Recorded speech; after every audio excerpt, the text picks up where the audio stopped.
You can find some help in the Life Raft. You're never by yourself in the Life Raft. When you're sick, when you're scared, it's nice to know someone who cares in the same boat. Yeah, hope floats in the Life Raft. So we're almost at an end of what I think is a pretty exciting evening for a group of patients and scientists. And I've been thinking about what it is that I ought to say in wrapping up this evening. First, I thought that maybe I'd talk about the great progress of the Life Raft Group, and Jerry Cudgel spoke about it. And I thought maybe a little levity, that I would embarrass Tricia with some naked baby pictures that her mother gave me, but I found out that she recently joined the National Rifle Association, and I'm afraid to do that. So Tricia's actually been sitting there wondering what I'm going to do tonight. You know, for those of you who come to these meetings, and you're off the hook, Tricia. I'm not doing anything to you tonight. And I thought maybe I ought to talk about the scientific milestones, or I might even mention that at 12:15 this afternoon, a Dutch donor called into the board of directors meeting of the Life Raft Group and made a pledge that Anita and I are going to pick up in Amsterdam next week. He's donating a minimum of €1 million, of $1,250,000 to our research effort.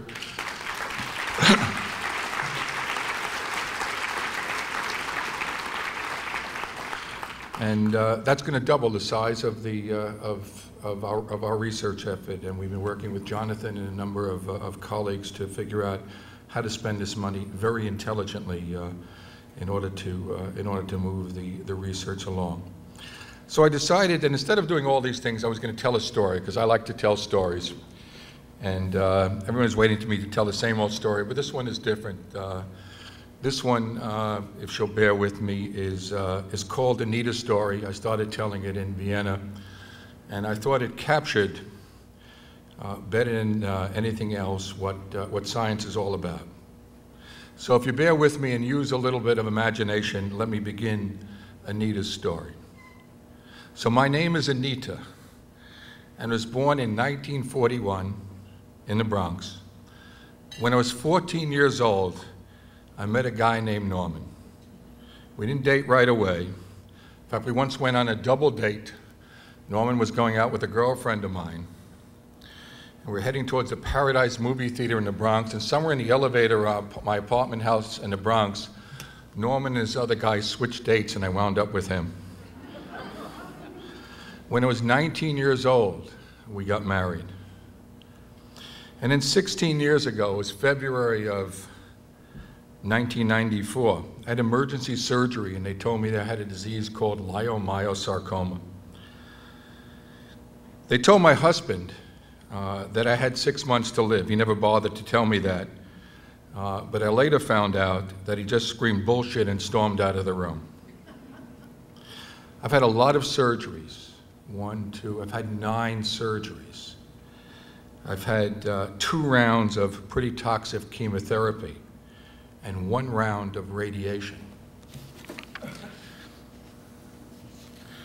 remember that somewhere between one of my latest surgeries, telling my husband that, I wanted to take our whole family to Disneyland, and of course he agreed right away, probably knowing that was a promise he would never have to worry about, but I digress. It is the year 2000, June 24th, 2000 to be exact, the occasion of our 39th wedding anniversary. My husband suggested that this would be a good time for us to re-exchange our wedding vows. And it would even be a good time, we're doing a lot of catch-up that day, to give our grandchildren Hebrew names. Why on the 39th wedding anniversary, you ask? Well, you probably figured that one out. I was bald, I was emaciated, and I was not going to be around for our 40th wedding anniversary. So we gathered our family and our friends at my son's home, and we re-exchanged our wedding vows. And the next day, we were to go to Columbia Presbyterian. It was June 25th, exactly 10 years ago. And I get the news that the latest round of chemotherapy did not work. In the meanwhile, my husband was on the internet. He was on a listserv run by this guy, Gilles Friedman of ACOR. And they were talking about things on the internet. Somebody had mentioned C-Kit, and nobody had heard of this before. And then somebody else had said GIST. We hadn't heard of that before either. And then somebody else came up and said, there's something called STI 571, but it was a drug that simply was not available for GIST patient. So we got a phone call. An oncologist named Mary Louise Cohan at Columbia Presbyterian told us about a trial at Fox Chase. And it was about a drug. It was a drug brought to trial because of this guy, Dan Vasella, that was here. They were using a protocol that was created by George Dimitri. They were working on research created by Jonathan Fletcher. We fast forward, and I get one of the very last trial slots. But I had to wait for the trial to begin, because trials don't begin right away. And so I went back and I looked at the archives of ACOR. And here it is, we're waiting for the trial to begin, and my husband is being lectured by somebody to be patient, to understand why it is that it takes so long to get consent forms together so that we can begin a clinical trial. And my husband, Norman, posts the following on the listserv. There may always be two ways of looking at anything, but if the lawyers and administrators of the world are offended by our impatience, at their lack of urgency in responding to the life-threatening issues faced by their patients, they can find their own support group. The bottom line is not the fairness of some theoretical debate. It is that people may die, including Anita, because the drafting of a consent form which could be completed in a few hours, if it were really important to do so, instead drags on for months. That was August 4th, 2000. Finally, the trial begins. And again, we go back to the ACOR archives, and on August 28th, 2000, my husband, Norman, posts the following message on the internet. Anita began her clinical trial with STI 571 last week at Fox Chase Cancer Center in Philadelphia. We had to spend Tuesday through Friday there as she was selected for special monitoring, daily blood tests, to ensure that the drug was being properly absorbed. She takes 6 pills with breakfast each morning. There are no significant side effects, and her pain is gone.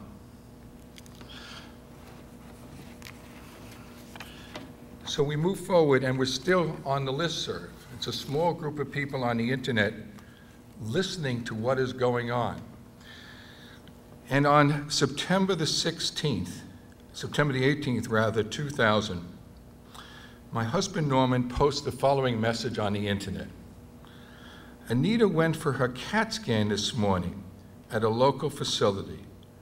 The radiologist came rushing out of the room today to ask me whether Anita had had surgery since he saw her 28 days ago.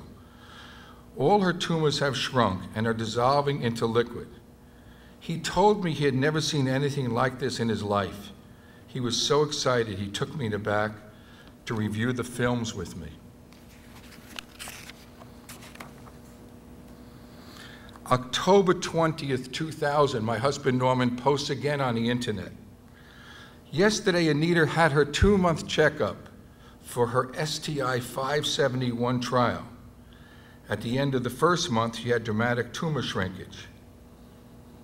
At the end of the second month, all of her many enlarged tumors not only continued to shrink, but had totally dissolved into liquid. An example from her radiology report states, quote, the content of the mass is now homogeneous and exhibits completely liquid characteristics. Anita no longer has pain. Her energy and joy of living have returned, and I have begun coping with a new feeling, hope.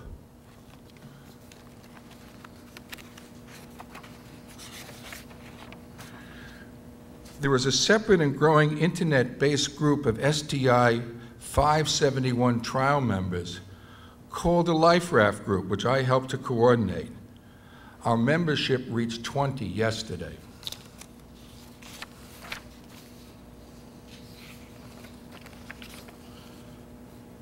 In 6 weeks, I will reach my 10th year on Gleevec. Oh, by the way, a few years after I started Gleevec, we did take all of our children and all of our grandchildren to Disneyland after all.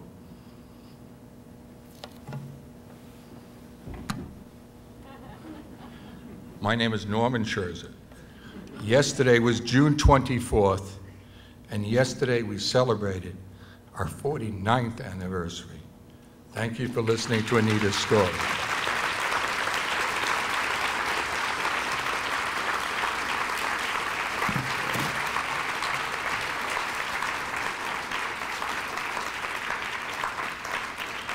I was actually going to ask Anita to come up here again and see if she was willing to read. Oh, she's back.